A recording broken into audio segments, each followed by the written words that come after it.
अस्सलाम वालेकुम नाजरीन, मेरा नाम अली रज़ा है। जैसा कि आप लोग जानते हैं कि मैं डिफरेंट टॉपिक्स के ऊपर वीडियोस बनाता हूं और उसका पर्पस ये है कि मैं आप लोगों को ज़्यादा से ज़्यादा इंफॉर्मेशन प्रोवाइड कर सकूं। इसी तरह आज का जो मेरा टॉपिक है वो है हेल्थ के ऊपर। अगर मैं हेल्थ पे बात करूं तो उन छोटे बच्चों की बात करना चाहूँगा कि जिनकी कम उम्र में ही ग्रोथ रुक जाती है। आखिर उसकी क्या वजह है? इसके पीछे बहुत से सवालात हैं जिनका जवाब के लिए हमारे साथ यहाँ पे मौजूद हैं डॉक्टर सहरिश, जो कि मेडिकल की फील्ड से वाबस्ता हैं। तो चलिए इनसे मज़ीद बात करते हैं। जी डॉक्टर सहरिश, कैसी हैं आप? अल्हम्दुलिल्लाह, मैं अल्हम्दुलिल्लाह ठीक ठाक। आप कैसे हो? जी अल्लाह का शुक्र, बिल्कुल मैं ठीक। अच्छा डॉक्टर, मैं आपसे ये बात करना पूछना चाहूँगा कि ज़्यादातर यहाँ पे ऐसे होता है कि बच्चे हैं कम उम्र में ही उनकी ग्रोथ रुक जाती है। ये क्या है और इसकी क्या वजह है? ग्रोथ रुकने से मुराद ये नहीं है कि बच्चे ग्रो नहीं कर पाते। ग्रोथ रुकने से मुराद ये है कि उनकी हाइट नहीं बढ़ पाती, उनका वेट इंक्रीज नहीं हो पाता, वो मेंटली जितने शार्प होने चाहिए वो उतने शार्प नहीं होते। तो बहुत सारे बच्चे इस इशू का शिकार होते हैं। तो इसकी मेन रीज़न तो न्यूट्रिएंट डेफिशिएंसी है। मतलब जो न्यूट्रिएंट्स उनकी ग्रोथ के लिए रिक्वायर्ड होते हैं, चाहे वो मेंटल हेल्थ है चाहे वो फिजिकल हेल्थ है, वो पूरे नहीं हो पाते। तो न्यूट्रिएंट डेफिशिएंसी से हम बोलते हैं ग्रोथ रुक जाने को। तो डॉक्टर, क्या ये बॉयज़ बेबी बॉयज़ में ही ये मसला है या बेबी गर्ल्स में भी ये प्रॉब्लम है? ये दोनों तरह के बेबीज में ये मसला होता है। ज़्यादातर अगर देखा जाए तो फीमेल्स जो पेरेंट्स मतलब है ना, फीमेल्स में इस चीज़ की कंप्लेन करती हैं कि मेरी बेटी है उसका जो है ना अब वेट नहीं गेन हो पा रहा, और जो बेबी बॉयज़ हैं वो ज़्यादातर ओवरऑल होल हेल्थ पे इफेक्ट होता है। लेकिन कंप्लेन ये की जाती है कि जो बेबी बॉय है उसकी हाइट इंक्रीज नहीं हो पा रही। तो ये दोनों ही एक तरह की ग्रोथ डेफिशिएंसी में आ रहे होते हैं कि इनकी ग्रोथ प्रॉपर नहीं हो पा रही होती। तो मसला दोनों तरह के बेबीज में पाया जाता है, दोनों जेंडर्स में। तो डॉक्टर, अगर बात की जाए एज की, तो ये किस एज से ये प्रॉब्लम स्टार्ट हो जाती है? किस एज में? अगर बेबी की जो भी है उसकी न्यूट्रिएंट्स को पूरा ना किया जाए, चाहे वो 2 मंथ्स का है, चाहे वो 3 मंथ्स का है, चाहे वो 1 ईयर का है, चाहे वो 7 ईयर का है, या चाहे वो 18 ईयर्स का है, तो उसमें ही ये प्रॉब्लम हो जाता है। लेकिन हाईलाइट तब होता है जब ये मतलब इस चीज का आपको सामने आना स्टार्ट होता है। जैसे कि जिस एज में बेबी के हाइट इंक्रीज होनी थी वो हाइट इंक्रीज नहीं हुई, बेबी के टीथ डिवेल्प होने थे, टीथ जो माइलस्टोन है वो प्रॉपर उस टाइम पे जो है ना डिवेल्प नहीं हो पाए। तो हाईलाइट बाद में होता है, प्रॉब्लम पहले से पाया जा रहा होता है। और मेन रीजन पीछे जो होते हैं उसके बैकग्राउंड में न्यूट्रिएंट डेफिशिएंसी मींस बेबी के न्यूट्रिएंट्स का ख्याल नहीं रखा जाता होता। तो डॉक्टर, बहुत अच्छी बात की आपने कि बच्चों के न्यूट्रिएंट का अक्सर पेरेंट है जो कि ख्याल नहीं रखते। तो अगर न्यूट्रिशन की बात की जाए न्यूट्रिशन तो के अलावा भी रीजन हो सकती है। मींस सम टाइम बेबी के न्यूट्रिएंट्स पूरे होते हैं लेकिन बेबी के अंदर कोई ऐसी डिजीज होती है, लाइक देखिए आप न्यूट्रिएंट्स ले रहे हैं लेकिन फॉर एग्जांपल वो आपके अंदर एसिमिलेट नहीं हो पा रहे, आपका डाइजेस्टिव सिस्टम उनको एसिमिलेट यानी कि यूटिलाइज नहीं कर पा रहा, तो तब भी आपको वो न्यूट्रिएंट्स डेफिशिएंट ही रहेंगे। मींस आप खा रहे हैं लेकिन वो आपके जिस्म को लग नहीं रहा किसी जिस्मानी प्रॉब्लम की वजह से। तो दोनों तरह के फैक्टर्स इन्वॉल्व होते हैं। जस्ट ये नहीं कि आप न्यूट्रिएंट्स पूरे नहीं ले रहे हैं, आपकी बॉडी उनको यूटिलाइज करना भी जरूरी है उन न्यूट्रिएंट्स का। अच्छा, इसके बारे में आप क्या कहना चाहेंगी कि किस तरह की फूड का ख्याल रखना चाहिए पेरेंट्स को अपने बच्चों के लिए? क्या प्लान करना चाहिए इस बारे में? पेरेंट्स को ये चाहिए कि वो बेबीज को जो है एक खुद पहले तो बैलेंस डाइट खाएं। मतलब लाइक फॉर एग्जांपल इशू कहाँ से आना स्टार्ट होता है? प्रेगनेंसी से। मतलब प्रेगनेंसी के टाइम पे ही जो फीमेल है वो अपनी बॉडी की प्रॉपर केयर नहीं करती। बॉडी को जो रिक्वायर्ड है या बेबी को जो रिक्वायर्ड है उसका ध्यान नहीं रखा जाता होता। शायद उनको ये फेयर होता है कि लाइक जो है ना मेरी बॉडी वेट बहुत ज़्यादा इंक्रीज हो जाएगा जब मैं प्रेगनेंसी के बाद फारिग होंगी, डिलीवरी के बाद फारिग होंगी। तो चंद एक जो एसेंशियल चीज़ें होती हैं जो जिन्होंने बॉडी को जो है पावर देनी होती है, बॉडी को इम्यूनिटी प्रोवाइड करनी होती है, बेबी की ग्रोथ करनी होती है, वो बॉडी को प्रेगनेंसी ड्यूरेशन के दौरान ही प्रोवाइड नहीं होता। फर्स्ट थिंग वहीं से स्टार्ट हो जाती है। और उसके बाद चले डिलीवरी होगी, उसके बाद बेबी को जो है दूध पिलाना है, मदर ब्रेस्ट फीडिंग बहुत ज़्यादा ज़रूरी होती है। लेकिन ये है कि आजकल मॉडर्न इरा आ चुका है तो कुछ फीमेल्स तो वैसे ही फैशन के चक्कर में नहीं पिलाती, जिसका बेबी की सेहत पे भी नुकसान है और मदर की सेहत के ऊपर भी नुकसान है। ये हम कभी जो है ना डिटेल में डिस्कस करेंगे कि ब्रेस्ट फीडिंग के क्या फ़वाइद हैं और क्या नुकसानात हैं, ये लेटर टॉपिक डिस्कस कर लेते हैं। लेकिन ब्रेस्ट फीडिंग ज़्यादा नेसेसरी है, बजाय इसके कि आप उसको डब्बों वाला दूध पिलाएं, चाहे वो ब्रांडेड ही क्यों ना हो, लेकिन वो माँ के दूध की जो है ना कमी को पूरा नहीं कर सकता। असल में जो मदर का मिल्क होता है उसमें इम्यूनोग्लोबिन्स होते हैं, जो कि बेबी को पैदा होते ही बहुत सारी बीमारियां, जिसमें डायरिया और जो है मम्प्स हो गए, मीजल्स हो गए, कफ हो गया, या सीजनल जो भी वायरल इन्फेक्शन है उसके अगेंस्ट इम्यूनिटी प्रोवाइड करता है। तो अब जब बच्चे को पैदाइशी तौर पे भी इम्यूनिटी नहीं मिलती तो फर्दर तो वो इन बीमारियों को कोप अप करने में फेल ही होगा। तो और डायरेक्टली और इनडायरेक्टली इसका उसकी हेल्थ के ऊपर और ग्रोथ के ऊपर भी इफेक्ट होगा। थर्ड थिंग, मतलब चले दूध हो गया, उसके बाद उसको न्यूट्रिएंट्स मिल रहा है, मतलब इसको चीज़ों को सप्लीमेंट्स की फॉर्म में बच्चे को प्रोवाइड किया जा रहा है, लेकिन वो सप्लीमेंट्स जो है पूरा नहीं कर पाते रिक्वायरमेंट को, या फिर मदर जो है आजकल वैसे भी मॉडर्न एज है तो ज़्यादातर वर्कर्स होती हैं और जो है अपने बच्चों को आयाओं के ऊपर स्पुर्द कर जाती हैं। उनको इतना नहीं पता होता कि बच्चे को क्या चाहिए या बच्चे की बॉडी क्या डिमांड कर रही है। लेकिन जो स्टार्टिंग लाइफ है उसमें बेबी को जो है दूध ही रिक्वायर्ड होता है। फिर 6 मंथ की एज में उसको दूध के साथ साथ फीडिंग भी स्टार्ट करवाई जाती होती है सॉफ्ट फूड की। तो मिल्क और जो कैल्शियम और फॉस्फोरस के सप्लीमेंट्स हैं, ये इनिशियल स्टेजेस में बच्चे को चाहिए होते हैं, उसकी ब्रेन की डेवलपमेंट के लिए, उसकी टीथ की डेवलपमेंट के लिए, उसकी बोन्स की डेवलपमेंट के लिए।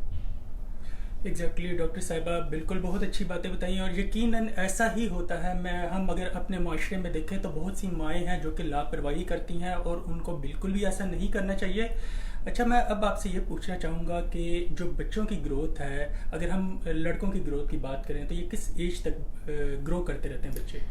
बच्चों की ग्रोथ वैसे तो इंसान पूरी एज ही ग्रो और डेवलप करता रहता है, लेकिन अगर आप ग्रोथ की बात कर रहे हैं, वेट गेन, हाइट वगैरह की बात कर रहे हैं, तो जो हमारी पबर्टी की एज है वो मेल्स में जो होती है स्टार्ट होती है 12-13 ईयर्स से स्टार्ट और 20 to 21 ईयर्स तक जाती है। मतलब इस एज में आपकी हाइट इंक्रीज होती है और आपके सेकेंडरी सेक्सुअल साइंस आना स्टार्ट होते हैं। और फीमेल्स में ये ज़रा लेस एज में, मतलब फॉर एग्जांपल 10 ईयर्स से स्टार्ट होती है और 18 to 19 ईयर्स तक ये जाती है। सेकेंडरी सेक्सुअल कैरेक्टर जब स्टार्ट होते हैं और जो उनकी हाइट इंक्रीज होती है, ये फीमेल्स में पाया जाता है, ये इनकी एज है। अच्छा डॉक्टर, ज़्यादातर ये देखा जा रहा है कि बच्चे छोटी एज में ही मोबाइल फ़ोन यूज़ करने लग जाते हैं, यूट्यूब देख रहे हैं और बहुत सी इस तरह की चीज़ें, गेम्स खेल रहे हैं। तो आप क्या समझती हैं कि इसका असर बच्चों की ग्रोथ में या बच्चों की हेल्थ में कोई इफेक्ट करता है? जी बिल्कुल इफेक्ट करता है। देखें, आप खुद भी देख सकते हैं कि जो बच्चे हैं, आजकल के बच्चे जो एक्स्ट्रा करिकुलर एक्टिविटीज़ होती हैं, जो स्पोर्ट्स होते हैं, जो आउटडोर गेम्स होती हैं, उनमें कम इन्वॉल्व होते हैं। तो ज़ाहिर है उनकी फिजिकल जो एक्सर्शन है या फिजिकल जो मूवमेंट है वो मेंटल एक्सर्शन से बहुत ज़्यादा कम है। ठीक, और ये चीज़ जो है इफेक्ट करती होती है। आजकल के बच्चे मतलब लेटर एजेस में इस वजह से डिप्रेशन का भी शिकार होते हैं। इसके अलावा फिजिकल एक्टिविटी ना होने की वजह से जो वो खाते हैं, चाहे वो हेल्दी हो चाहे वो अनहेल्दी हो, जंक फूड हो या हेल्दी हो, उनकी बॉडी यूटिलाइज नहीं कर पाती अच्छे तरीके से।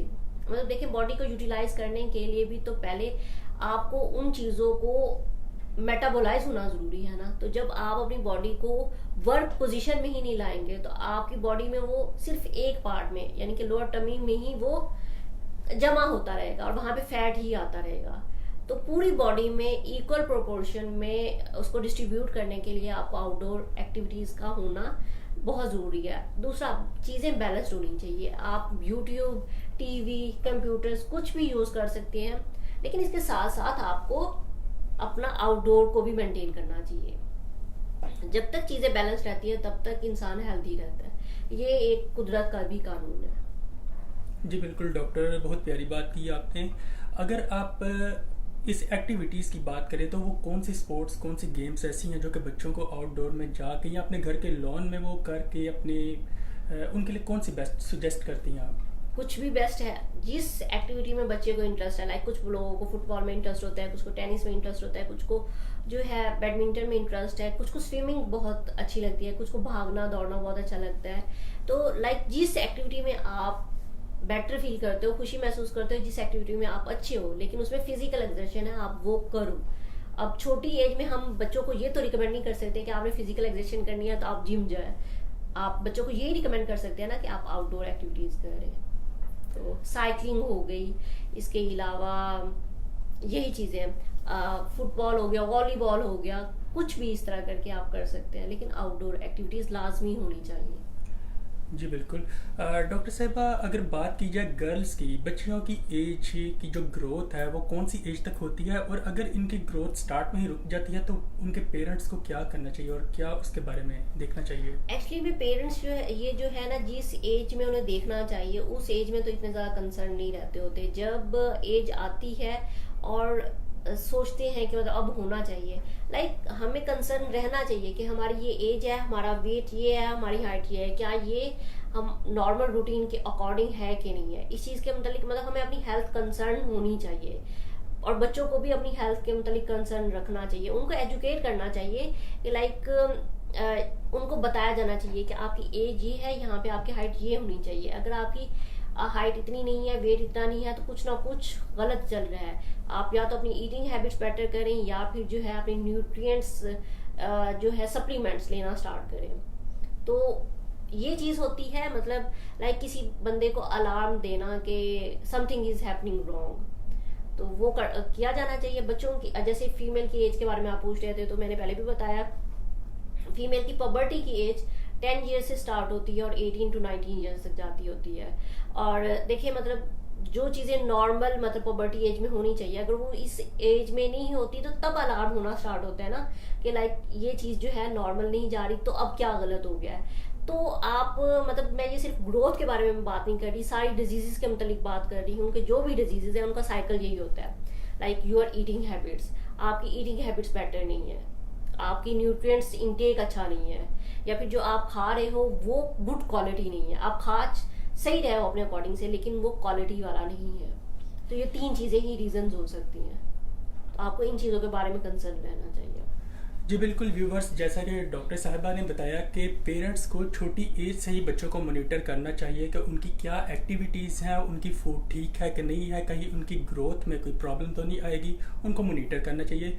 तो इसी तरह मैं डॉक्टर से अगला क्वेश्चन करना चाहूँगा। डॉक्टर, ये जो आजकल बच्चे जंक फूड बहुत ज़्यादा खाते हैं, इसके बारे में आप क्या कहेंगे? जंक फूड से वैसे तो बहुत ज़्यादा अवॉइड किया जाना चाहिए,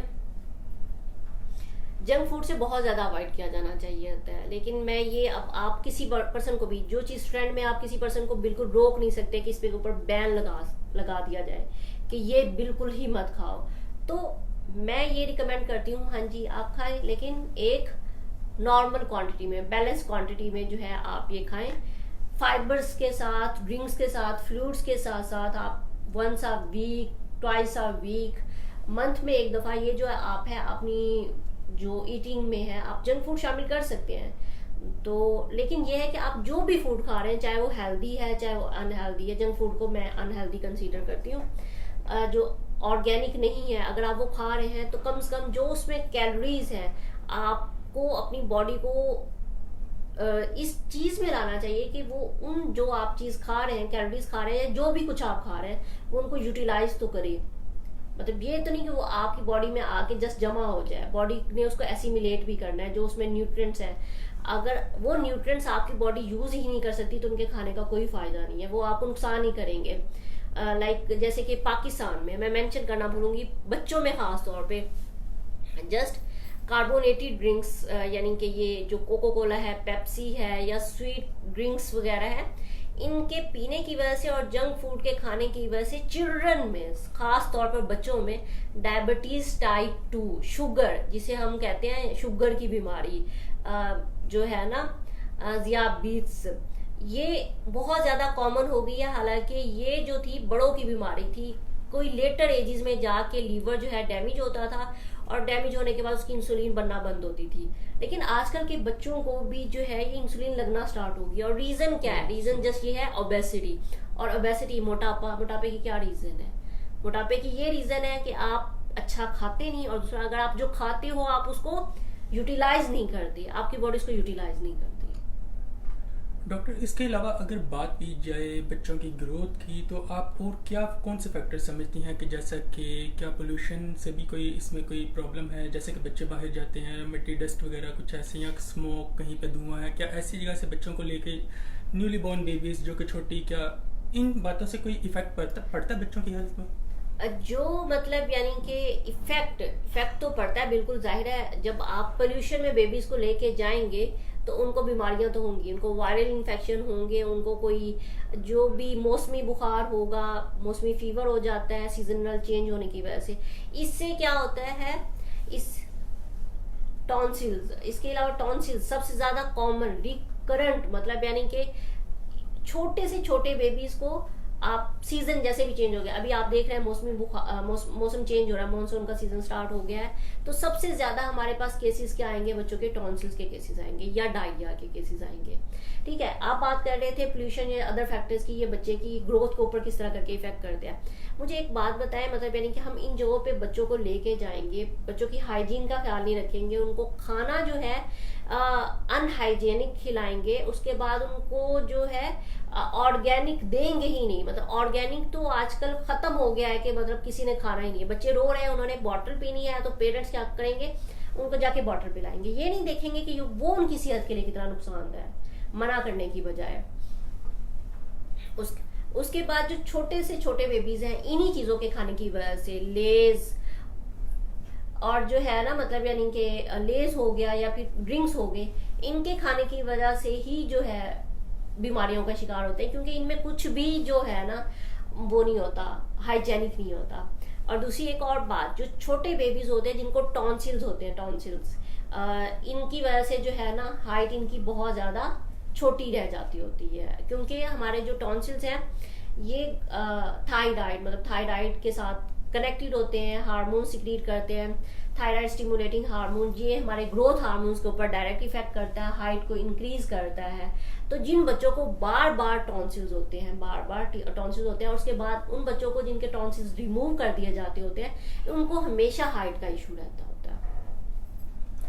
जी बिल्कुल व्यूवर्स, डॉक्टर साहिबा ने एक और बात बहुत अच्छी बताई है कि मतलब टॉन्सिल्स के हवाले से बात है कि इसमें फ्रूट्स का भी बहुत जो है वो हमें देखना चाहिए कि बच्चों की ग्रोथ में किस तरह से इफेक्ट कर रही है। अच्छा, अब मैं डॉक्टर साहिबा से अगला क्वेश्चन करना चाहूँगा कि ये जो बच्चों की ग्रोथ है, ये एक साल में कितने इंचेस से इसको मेजर करते हैं, किस तरह से करते हैं? जी बिल्कुल, इंचेस और सेंटीमीटर्स होती है। लाइक मतलब यानी कि अगर हम हाइट टू ग्रोथ चार्ट, यानी कि हाइट और एज चार्ट देखा जाए तो ऑलमोस्ट 2.5 इंचेस इंक्रीज होनी चाहिए हाइट। लेकिन एक और चीज़ भी कि मतलब सम टाइम ये होता है जब पुबर्टी के एज में बंदा पर्सन जाता होता है, तो 2.5 ये वैसे मैंने अप्रॉक्सीमेट बताया, जैसे जैसे मतलब पर्सन की एज इंक्रीज होती है तो ये 0.5 तक भी जाता है, मतलब लाइक। और उसके बाद जैसे बच्चा या पर्सन जो है पुबर्टी के एज में जाता है, ग्रोथ सप्रेट होता है, मतलब लाइक अचानक से ही आपकी हाइट बहुत ज़्यादा इंक्रीज हो जाती है। तो ये चीज़ नॉर्मल में आती है कि देखें, आप खुद भी देखते हैं कि कभी शायद हमारी नानी दादी होती है 1 साल 1.5 साल बाद हमें देखती है तो फौरन कहती है तुम्हारी हाइट बहुत ज़्यादा इंक्रीज हो गया है। तो वो सन ब्लोवर चल रहा होता है, आपकी पुबर्टी की एज चल रही होती है, उसमें हार्मोनल आपकी बॉडी का लेवल बहुत ज़्यादा अचानक इंक्रीज होता है, ग्रोथ के हार्मोन बहुत ज़्यादा आते हैं तो आपकी हाइट इंक्रीज होती है। डॉक्टर, अगर बात की जाए हाइट को ग्रो करने की, तो लड़कों में इसकी रेशियो ज़्यादा होती है कि लड़कियों में? दोनों में इक्वल प्रोपोर्शन है ग्रो करने की। लेकिन ये है कि देखें, आप जैसे मेल होते हैं तो उनमें जो बल्क होता है, बल्क वाइज अगर हम देखा जाए तो मोर बल्की होते हैं और मोर मतलब यानी कि हाइटेड होते हैं फीमेल की निस्बत। तो ग्रोथ दोनों में इक्वल ही होती है, बस ये होता है कि मेल ज़रा ज़्यादा हाइटेड हो जाते हैं और फीमेल का मतलब यानी कि रखा ही इतना जाता है, मार्जिन ही इतना होता है, वो हाइटेड होती हैं। अगर देखा जाए कि मैंने कहीं पे पढ़ा था कि जैसे कि 1 साल में जो ग्रो करता है बच्चा वो है 2.5 इंचेस, तो क्या आप इसके बारे में कोई रोशनी डालना चाहेंगी? क्या ये लड़कों के लिए कहा गया है या लड़कियों के लिए? ये दोनों के लिए कहा गया हुआ है, और ये स्टार्टिंग एज में बोला गया, लाइक मतलब यानी कि 6 month, then 1 year, then 1 year से 2 ईयर, 2 ईयर से 3 ईयर, ऑलमोस्ट तकरीबन इस टाइम ड्यूरेशन के दौरान चूंकि बेबी होता है तो बेबी की ग्रोथ ज़्यादा होती है इस टाइम के दौरान 2.5, लेकिन जैसे ही 5 ईयर्स ऊपर जाते हैं तो ये जो आपने बोला था 2.5 सेंटीमीटर, ये इंचेस आपने बोला है, ये 0.5 तक हो जाते हैं। मतलब 0.5 हर साल आपकी बॉडी में इंक्रीज, हाइट का इंक्रीज 0.5 सेंटीमीटर तक जाता है। अच्छा, अगर हम बात करते हैं बच्चों की ग्रोथ को मैयर करने की कि पेरेंट्स उनके बच्चों को मॉनिटर कर सके, तो डॉक्टर इसके बारे में आप क्या सजेस्ट करेंगी कि वो डे वाइज अपने बच्चों को मॉनिटर करें, वीकली मॉनिटर करें, मंथली मॉनिटर करें, किस तरह से मंथली मॉनिटर करें? क्योंकि देखें हाइट के ऊपर जो भी चेंज आता है वो फौरन तो नहीं आ जाता कि एक दिन में आप सोए अगले दिन आप खड़े हों तो आपका जो है मतलब हाइट का साइज इंक्रीज हो गया हो। तो मंथली मॉनिटर किया जाना चाहिए। और वैसे भी हर रोज पेरेंट्स के पास इतना टाइम भी नहीं होता कि हर रोज देखें कि क्या मतलब चेंज आ रहा है, क्या चेंज आ रहा है। मंथली वाइज मॉनिटर करें और उसका कंपैरिजन करें कि लास्ट मंथ में और इस मंथ में जो है क्या चेंज आया है। अगर लास्ट मंथ उनकी खुराक अच्छी नहीं थी, अगले मंथ अगर आप उनकी खुराक चेंज करके देखें, लाइक अगर हाइट वाइज इंक्रीज करें तो उसकी डाइट में आप कैल्शियम फास्फोरस अगर ऐड करें, क्योंकि इनका डायरेक्ट इफेक्ट बोन्स के ऊपर होता है, तो ये हाइट इंक्रीज करने में भी ये सप्लीमेंट्स हेल्प करते होते हैं, बोन्स को स्ट्रॉन्ग करने में भी हेल्प करते हैं।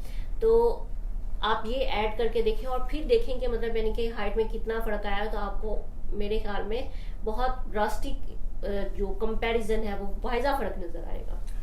डॉक्टर, अगर आप बात करते हैं मंथली मैयर करने की, तो इसके लिए क्या आप पेरेंट्स को सजेस्ट करेंगे? क्या उनको डॉक्टर के पास जाना चाहिए या वो खुद ही घर में अब बेबी का वेट कर सकते हैं या उसकी हाइट को मैयर कर सकते हैं? बेबी वेट भी कर सकते हैं, बेबी हाइट भी मैयर कर सकते हैं, लेकिन 6 मंथ बाद मैं रिकमेंड करूंगी कि वो एक फैमिली फिजिशियन के पास या किसी भी जनरल पीडियाट्रिक्स के पास, जो चाइल्ड स्पेशलिस्ट होते हैं, उसके पास जाएं, उनको बच्चे की प्रीवियस हेल्थ के बारे में भी बताएं और उनकी हाइट और वेट के बारे में बताएं। क्योंकि एक जो चाइल्ड स्पेशलिस्ट होता है वो आपको बेटर वे में रिकमेंड कर सकता है कि ये चीज़, ये प्रॉब्लम है, ये चीज़ जो जा रहा है ये नॉर्मल है, इतना ज़्यादा फिक्रमंद होने की ज़रूरत नहीं है, और अगर कोई इशू आ रहा है तो उसके बारे में भी अच्छी रहनुमाई कर सकता है। मतलब साल में आप 2 दफ़ा आपको चाइल्ड स्पेशलिस्ट के पास लाजमी जाना चाहिए। वैसे भी एक नॉर्मल पर्सन को, जो हेल्दी पर्सन भी है, किसी डॉक्टर के पास मंथ में 1 दफ़ा या 2 दफ़ा मंथ बाद चक्कर लगा के अपनी बॉडी का फिजिकल एग्जामिन करवाना चाहिए और अपनी मेंटल हेल्थ के बारे में भी बताना चाहिए होता है। डॉक्टर, खुदा न खास्ता अगर ये प्रॉब्लम किसी बच्चे में हो जाती है, उसकी ग्रोथ रुक जाती है किसी एज पे, तो उसके बॉडी में क्या तब्दीली आती है? क्या उसके पट्टों का सुकड़ जाना या अकड़ जाना, इसके बारे में आप क्या कहना चाहेंगे? जो अगर इस तरह करके कोई आ जाती है तो देखिए मतलब बच्चों में तो जो विजिबल साइंस आते हैं वो यही आते हैं कि उनका वेट इंक्रीज नहीं होता, उनकी जो होती है भूख नहीं लगती, एनोरेक्सिया की सिम्टम्स उनमें होना स्टार्ट हो जाती हैं।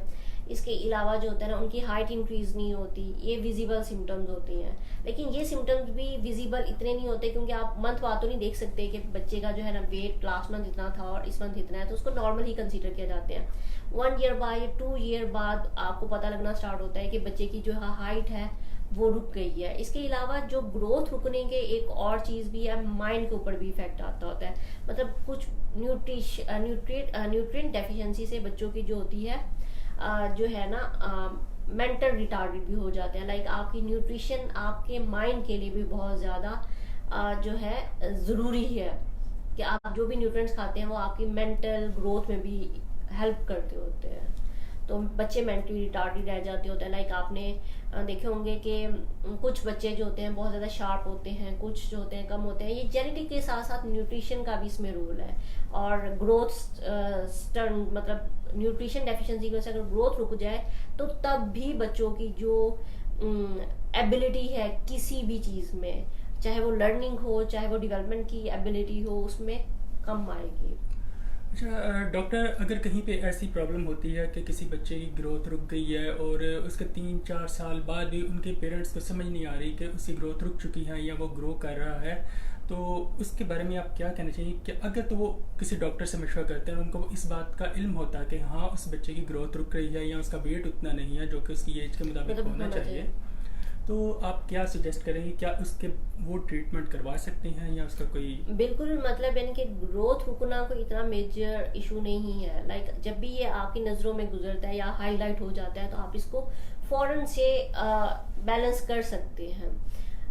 देखिए, सबसे पहले काज फाइंड आउट किया जाता होता है। मैंने आपको पहले भी बताया कि अगर बॉडी के अंदर कोई इशू है जिसकी वजह से न्यूट्रिएंट एसिमिलेट नहीं हो पा रहा है, तो आप सबसे पहले तो जिस्मानी काज को दूर करोगे। वो आपका फिजिशियन बताएगा कि इसके पर्सन के जो अंदर क्या इशू चल रहा है या बेबी के अंदर क्या इशू चल रहा है। अगर न्यूट्रिशन डेफिशिएंसी आ रही है तो वो भी आप डाइट जब बताएंगे कि बच्चे की ये डाइट रही है या फिर बच्चों को प्रीवियस ये डिजीजेस हुई थी उसकी वजह से ये हुआ है, तो वो प्रॉपरली उसको सप्लीमेंट्स दे के और न्यूट्रिशन को बेटर करके उसका दोबारा से सब कुछ नॉर्मलाइज करने की ट्राई करता है। मैंने आपको पहले भी बताया था कि हाइट का अगर इशू आ रहा है तो हाइट आपको आप 20 मेल्स जो है 21-22 ईयर्स तक जो है अपनी हाइट के बारे में उनको रिवर्सिबल कर सकते हैं, और जो फीमेल्स हैं वो 18 टू 19 ईयर्स अपनी पुबर्टी की एज तक अपनी हाइट के बारे में उनको इंक्रीज कर सकती है। वेट गेन तो आप अपना लाइफ के किसी भी हिस्से में कर सकते हैं, सही, और वेट लॉस भी कर सकते हैं अगर आपने वेट गेन कर लिया हो। मेन इशू सिर्फ हाइट का होता है। और रही मेंटल की बात, मेंटल मतलब यानी कि अगर मेंटल ज़्यादा इश्यूज होते हैं, मेंटल प्रॉब्लम मतलब अगर आपकी स्टार्टिंग में मेंटल इशू न्यूट्रिशन डेफिशिएंसी की वजह से मेंटल रिटार्डेशन होना स्टार्ट हुई है या मेंटल प्रॉब्लम होना स्टार्ट हुई है, तो उनको ओवरकम करना ज़रा थोड़ा सा मुश्किल होता है, क्योंकि आजकल पेरेंट्स ये चाहते होते हैं कि हमारे जो बेबीज है ना वो भी कम्पिटिटिव हो। अगर बाकी बच्चे फर्स्ट पोजीशन ले रहे हैं तो वो भी फर्स्ट पोजीशन ले, रिगार्डलेस कि उनकी हेल्थ क्या है और उनकी मेंटल एबिलिटीज क्या है, सही। तो इसमें बहुत सारे फैक्टर्स आ जाते हैं, अदर फैक्टर न्यूट्रिशन के अलावा बच्चे के आईक्यू के ऊपर भी ये चीज़ें डिपेंड कर रही होती है कि वो जस्ट न्यूट्रिशन की डेफिशिएंसी के अकॉर्डिंग मेंटली थोड़ा सा लो है। मेंटली रिटार्डेड मैं उसे नहीं बोल रही, लो मतलब यानी कि वो उतना लाइक नहीं है, ए ग्रेड नहीं ले रहा, ए प्लस ग्रेड नहीं ले रहा, या फिर जो है उसका आईक्यू लेवल ही इतना है कि वो बस इतने ही ग्रेड लेता है। कुछ पेरेंट्स जो है मतलब यानी कि इस चीज को भी जो ग्रोथ जिसे आप बोल रहे हैं ग्रोथ जो है रुक जाती है, इस चीज में कंसीडर करते हैं। इस चीज को कंसीडर नहीं करते कि उनका माइंड जो है उसका आईक्यू ही इतना है और उस बच्चे की एबिलिटी रट्टा मारने में इतनी ज्यादा नहीं है, मे भी वो शायद किसी और एबिलिटी में जो है ज्यादा अच्छा होगा। तो ये चीज जो है मैंने अभी बताई है आपको, ये चीज ग्रोथ में नहीं आती, आईक्यू लेवल में आती है। जी बिल्कुल, डॉक्टर साहिबा ने बिल्कुल ठीक कहा। और इस तरह की एग्जांपल्स हमारे माशरे में बहुत मौजूद हैं कि अक्सर देखा जाता है ऐसे कि हम समझते हैं कि एक बच्चा है उसकी ग्रोथ रुक गई है, लेकिन जब उसे दूसरे एंगल्स में देखते हैं तो वो अपने काम में बहुत परफेक्ट होता है। अक्सर बच्चे क्या करते हैं, गाड़ियाँ बहुत अच्छी तरह से बनाते हैं, ड्राइंग बहुत अच्छी करते हैं, और बहुत सी उनकी ऐसी बातें हैं कि जिन्हें देख के हम हैरान हो जाते हैं।